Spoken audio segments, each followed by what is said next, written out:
Vladislav Roslyakov was born in Kerch, Crimea on May 2, 2000.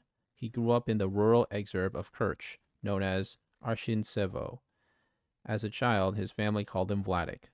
He was raised in the home of his paternal grandparents by his father, Igor, and his mother, Galina.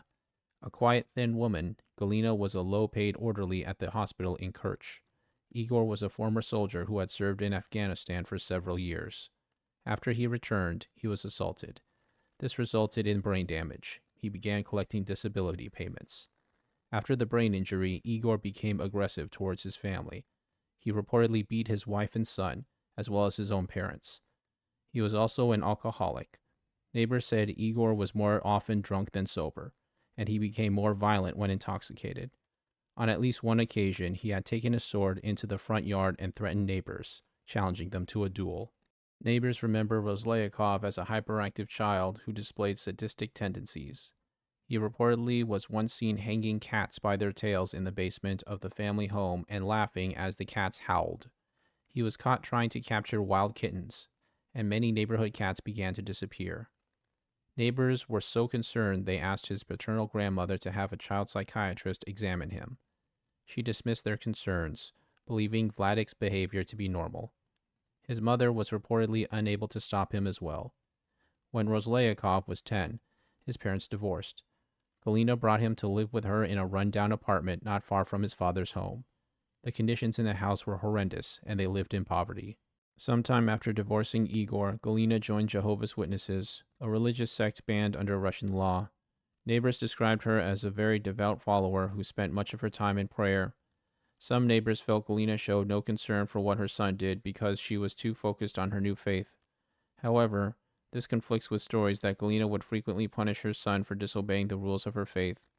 At school, she did not allow him to engage in hobby classes, participate in amateur activities, or even watch movies because these activities were not allowed in Jehovah's Witness practice.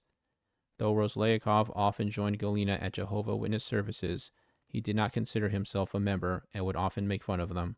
Despite these differences, Roslyakov appeared to care for his mother. He understood that she was a single mother with no relatives or friends to talk to, so he specifically made sure to spend time with her.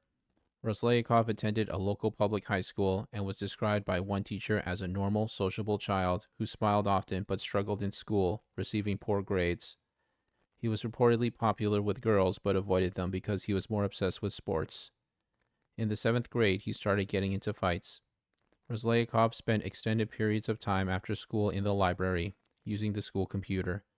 He became interested in punk rock and began dressing and acting in ways his mother disapproved of. Despite punishment, he continued to disobey her. On the advice of a teacher, Galina bought him a computer in hopes that it would solve the problem, but it did not. He had no interest in school and got bad grades. He had no friends, and his hobbies included weapons and video games. He only attended school because he was forced to by his parents. He expressed apathy for his life and the lives of others. He openly contemplated committing suicide and performing a shooting on social media. He developed an interest in explosives and weapons and started to take a knife to class. He sought out military veterans online and pestered them for information about firearms and explosives. In 2015, he decided to become an electrician and enrolled in Kerch Polytechnic College in Crimea. When he was 15 years old, he decided to spray his entire classroom with pepper spray for no apparent reason. When he was asked why he sprayed his classmates and teacher, he refused to give an answer. He was kicked out of school and his mom grounded him for a year. He had said that he hated the school because he was bullied and ridiculed for being different. He had lost faith in people and vowed to get revenge on his teachers and classmates. With no job and no school, he felt useless and had a general lack of purpose. He also felt like religion was a joke and he did not believe in the afterlife. He got a gun permit when he was 18 years old and bought a shotgun after completing legally required training on weapon security and presented all the required documents, including a medical report. He hid the gun in an abandoned building so that his mother would not find it. He also joined a shooting club and would regularly practice shooting there. On October 17, 2018, at about 11:45 a.m., he packed up his gun, some homemade improvised explosive devices, and 150 rounds of ammunition, and went to the Kerch Polytechnic College.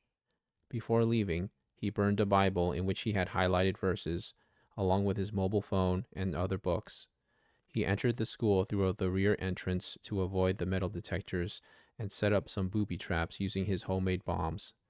He then walked up and down the halls of the school and fired at classmates and teachers. He also fired at computer monitors, locked doors, and fire extinguishers, and detonated some bombs in the school's canteen before going up to the second floor. 15 students and 5 teachers were killed, and 70 people were wounded. Before the police could engage him, he killed himself in the library. That's the end of the video. If you like the video, then like and subscribe. It only takes 2 seconds and it would really help me out.